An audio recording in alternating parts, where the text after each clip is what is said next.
That's awesome. I think two things. Number one, not all memories are good memories. It'll be interesting to see how people take that concept and apply it to meta blocks and what that does to the mood of a space in the city, right? I don't know where that will go, Yeah. but it'll be very interesting. And then the underlying civic economy. I also think you might be experimenting here. And this is a bit far-fetched, okay, to be fair, but you might be experimenting here with alternative means of the economics of funding a city. Imagine if this gamification layer becomes better than taxes. Mm-hmm. That'd be Yeah. interesting. So there's some interesting ideas floating around what you're doing there. There's a key feature.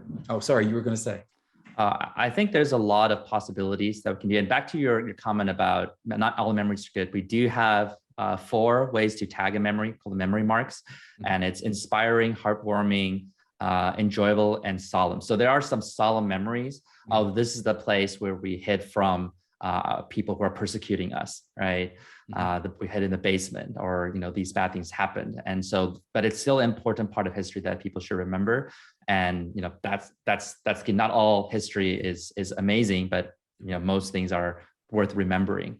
Yeah, so that's number one. Number two, yeah, when we have this kind of infrastructure set up, there's a variety of things we can do. We can create adventures for people to go to various cities in the world and create more memories. I think the important thing that we want to do is we believe the digital metaverse is inevitable, but we want to make sure the real world isn't abandoned, right? It's not going to be a Ready Player One where the real world is trash.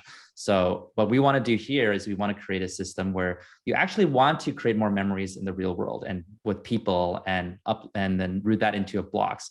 And so now there's a beacon connected to the digital metaverse where people's avatar, if they want to get certain cool cosmetics, maybe they can go physically to this location in San Francisco, which will unlock their avatar cosmetic. So there's a variety of things we can do. And I think, like you said, it could be something that city governments want to work with us to have some kind of initiative to help with gentrification or anything based on this model, right? And create activities. And of course, the city benefits when there's a lot of important historical memories that are all preserved there.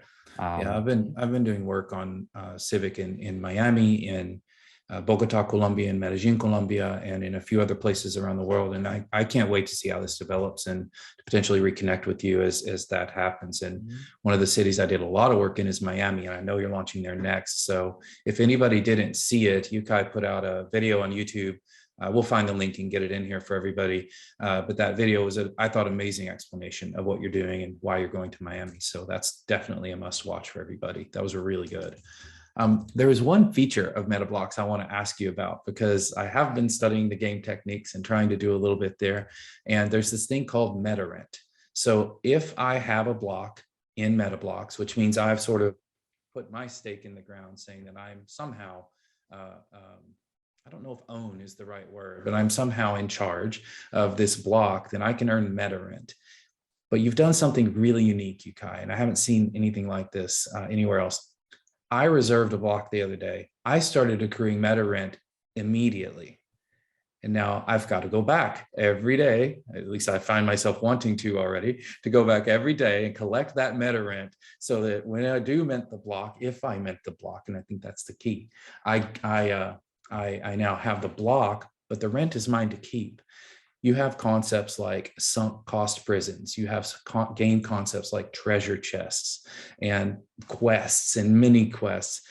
What kind of thinking could you share with us about what went into the meta rent feature, and especially the decision to let me collect it before I mint the block? I think that's unusual. Yeah, so if we go back to the Octalysis framework, there's a variety of core drive play. And I think one of the big things is core drive for ownership possession, which is, as you spend more time on something, as you spend even more effort, you feel more attachment, hence ownership in that experience. And so we allow people to reserve blocks before we mint. So there's just no cost, you just want to, I think the only labor and effort is finding which one you really like, and then you could reserve, right? And technically it's only after you mint the blocks when you start generating the meta rent, and you can do a lot of things with it. Number one, I think one of the reasons why I did is also the community wanted it. So we want to listen to our community but of course, we also want to keep things interesting, engaging the whole time, right? We want to make sure it's not just a waiting period, and also build a little bit of that habit, in terms of, hey, I already want to interact with it. I want to experience the, quote unquote gameplay. One thing we made very clear on is we don't want people to spend like 6 hours like playing this NFT game, play to earn. We really think that is too much time and labor into the virtual world. I think it's about real world. But I think coming back and seeing your property, seeing some memories, and then collect meta rent is a good experience. And yeah, so right now, if you collect meta rent and if you decide not to mint, you put it back to the public, someone else has mints that blocks, you keep your meta rent. So I think it is that ownership. I think you have also that little bit of loss and avoidance. So you get to keep your meta rent, so that's fine. But if you just have some meta rent and you decide to not use the platform anymore, then the meta rent you collected just becomes like not very useful. So in order to make that useful, you probably want to do something more with the whole MetaBlocks platform, even if you decide not to mint on day one. And then you mentioned something very interesting about the scarcity. So each blocks has a full capacity, right? So every day it'll generate meta rent, but it'll reach its capacity and then it will stop until you collect it. So and if you're a tier 1 blocks, that's at 30 days. So if you come back every 30 days, you're fine. You won't lose any meta rent. But like you mentioned, you want to come back every day and collect. A lot of people do that because it's a good feeling of doing an action and feeling rewarded and feeling you got something. Just like in the education platform, Octalysis Prime, when we first launched, we have a daily chest. And when you open the chest, you get between 80 to 130 what we call Chou coins. And I told people, like, at that point, right, you can't buy anything Chou coins. It's just coins you collect. So it's fully optional. It's up to you. And a lot of people said they just come back every single day because it just feels good to come back and collect some Chou coins. And then they earned a power up that says, instead of doing it once a day, you can do it twice a day, every 10 hours. And then some people started coming back every 10 hours to open the chest. And so, and they feel like that itself is engaged. Of course, later on, we launched a lot of things you can do with Chou coins, but at the beginning, it was purely that scarcity. Like in that case, you can only do it once a day. And if you just come back 5 hours later, it doesn't give you anything. That creates a trigger in people's head thinking, oh yeah, I probably should come. Just like the garbage truck, if it comes every day, people might procrastinate until like the trash is stinky, but they come on Tuesdays. So Monday evening, there's a trigger like, oh, I should go and do it. So there's all these kind of game mechanics in play to again, make things engaging so that people will want to eventually upload their meaningful memories into the blockchain. I always forget to take out the garbage, and my wife is my trigger. And the game technique is you better do it. But, so every time, I'm like Oliver, who's one of my sons. I'm like, can you take out the trash? Right, so it's rolling right downhill there.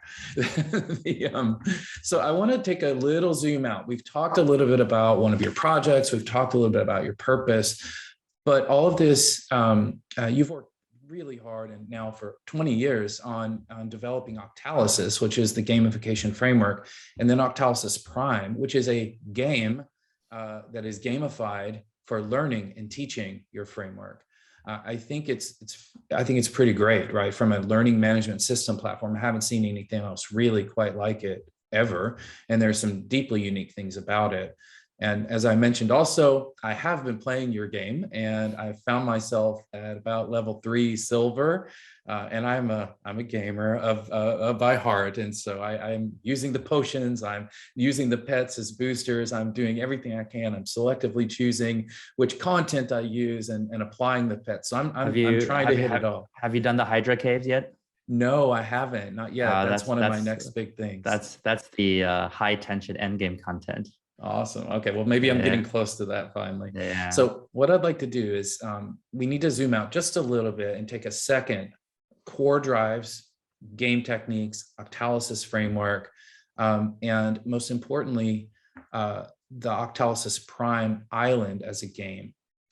I know that's kind of a big subject. It's going to be hard to distill that down, but tell people what it is and why they might want to dig into that. The Octalysis framework is what I'm most known for. It's called the Octalysis because it's a combination between the word octagon and analysis. And it basically breaks down all human motivation into 8 core drives. So everything we do in life is based on one or more of these 8 core drives. which means that if there's none of these 8 core drives there, there's zero motivation, no behavior happens. And then a further insight on top of that is among the 8 core drives, there are different natures. So there's what called white hat motivation core drives that makes people feel powerful, in control, they feel good, but there's no sense of urgency, so they procrastinate. There's black hat motivation core drives where people feel urgent, obsessed, even potentially addicted.